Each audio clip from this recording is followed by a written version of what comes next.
মালদহে বিপুল পরিমাণ আগ্নেয়াস্ত্র সহ গ্রেপ্তার যুবক। উদ্ধার হয়েছে দুটি 7mm পিস্তল, পাইপ গান, মাস্কেট সহ 4টি আগ্নেয়াস্ত্র। এছাড়া উদ্ধার হয়েছে 7 রাউন্ড কার্তুজ। ঘটনায় গ্রেপ্তার করা হয়েছে মোহাম্মদ ফারুক নামে অস্ত্র কারবারিকে। গোপন সূত্রে খবর পেয়ে গভীর রাতে মালদহের মানিকচক থানার পুলিশ গোপালপুর পঞ্চায়েতের জিশারততলা এলাকায় মোহাম্মদ ফারুকের বাড়িতে হানা দেয়। রাত 2টো নাগাদ অভিযান চালায় পুলিশ। সেখানে লুকোনো অবস্থায় থাকা বিপুল পরিমাণ আগ্নেয়াস্ত্র উদ্ধার হয়। ধৃত যুবক ফারুক কী উদ্দেশ্যে, কোথা থেকে এত বিপুল পরিমাণ আগ্নেয়াস্ত্র জমা করেছিল তা খতিয়ে দেখছে পুলিশ। আরও জিজ্ঞাসাবাদের জন্য তাকে হেফাজতে নেওয়ার আবেদন জানানো হয়েছে। পার্শ্ববর্তী ঝাড়খণ্ড রাজ্য থেকে আগ্নেয়াস্ত্রগুলো আনা হয়েছে কিনা তাও খতিয়ে দেখা হচ্ছে।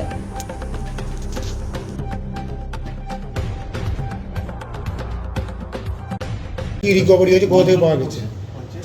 কালকে মানিকচক পিএস একটা খবর পেয়েছে কি একটা বাড়িতে কিছু ইলিগাল আর্মস রাখা হয়েছে।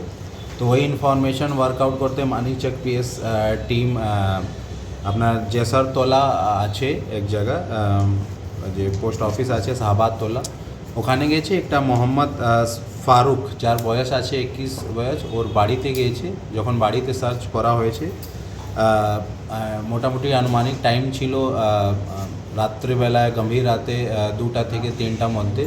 তো বাড়ি থেকে আমরা মোটামুটি 4টা ইলিগাল আর্মস আপনারা দেখতে পাচ্ছেন, ওটা আমরা পেয়েছি, সিজ করেছি। যার মধ্যে একটা আয়রন মেড 7mm গান আছে, একটা পার্সলি একটু ড্যামেজ 7mm আছে, একটা 1 শটার আছে, আর একটা পাইপ গান আমরা পেয়েছি। এর বাদ দিয়ে আমরা 6 রাউন্ড 8mm লাইভ অ্যামুনিশন যেখানে রাখা আছে, আর একটা 7.65 আমরা অ্যামুনিশন পেয়েছি। ওকে অ্যারেস্ট করা হয়েছে, 10 দিন পিসি রিমান্ড নিচ্ছি। আর এই আর্মসটা কোথায় থেকে পেয়েছি, কি জন্য ইউজ করতো, কোনো গ্রুপ সঙ্গে ইনভলভ আছে কি না, এসব আমরা ডিউরিং ইনভেস্টিগেশন খতিয়ে দেখি। বাড়ির পিছন থেকে কি রিকভারি হয়েছে? এটা বাড়ি থেকে রিকভারি। ওর কি কারণে মজুত করা হয়েছিল বা কিছু জানা গেছে এখন?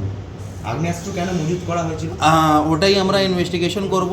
চूंकि এত 4টা আর্মস এক লোকের কাছে আছে, তো আমরা যে সন্দেহ করছি এটা কোনো গ্রুপের পার্ট হতে পারে।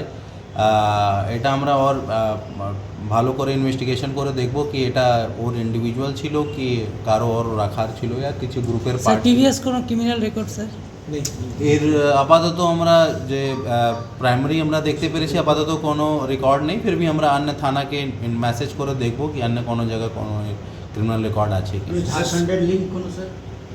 আপাতত ঝাড়খণ্ডের লিঙ্ক আমরা এস্টাবলিশ মতলব প্রাইমারি একদম আছে। এই আর্মস কোথায় থেকে মতলব নিয়ে এসেছিল, কাউকে দেওয়ার কথা ছিল বা নিজের কাছে রাখতো, এইসব আমরা খতিয়ে দেখব কি বিহার থেকে নিয়ে এসেছে কি ঝাড়খণ্ড বা এখানে লোকাল কোনো পলিটিক্যালের সাথে ইনভলভমেন্ট আছে স্যার?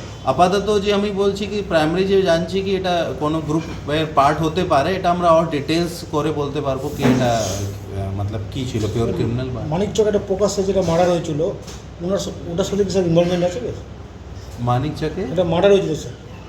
ওটা আমার আমি প্রাইমারি আমি জানি না, কিন্তু আমি রেকর্ডগুলো চেক করব কি ওর গ্রুপেরই পার্ট ছিল বা কী ছিল, ওটা আমরা অবশ্যই ইনভেস্টিগেশনে ডিউরিং। স্যার এটা মাস্কেট বলা যেতে পারে, এবং কেন মজুদ, বা এটা কি ব্যবহারের জন্য না বিক্রির জন্য? এটা আমরা ওই দেখবো, ওই যে আপনাকে আগেই বললাম কি যে দেখছি আর্মসের কন্ডিশন একটু মতলব খুব পুরানোই লাগছে, তো অনেক দিন থেকে মনে হচ্ছে ইউজ করা নেই। তো কী ধরনের রেখেছিল আমরা প্রপার ইনভেস্টিগেট করে ওটা দেখি। অভিযুক্ত কি স্যার বাড়িতে কি এটা তৈরি করতে পারে বা কোথাও থেকে আমদানি করা?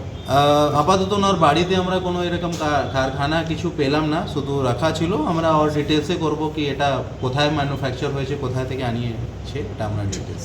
মোহাম্মদ ফারুক সম্পর্কে কি জানা যাচ্ছে এখন? মোহাম্মদ ফারুক যে অ্যারেস্ট আছে, আমরা আপাতত ইনভেস্টিগেশন করছি। আর কোনো কি লিঙ্ক আছে, আমি বারবার বলছি কি লিঙ্ক আছে, আমরা ডিটেলসে দেখব। ঠিক আছে।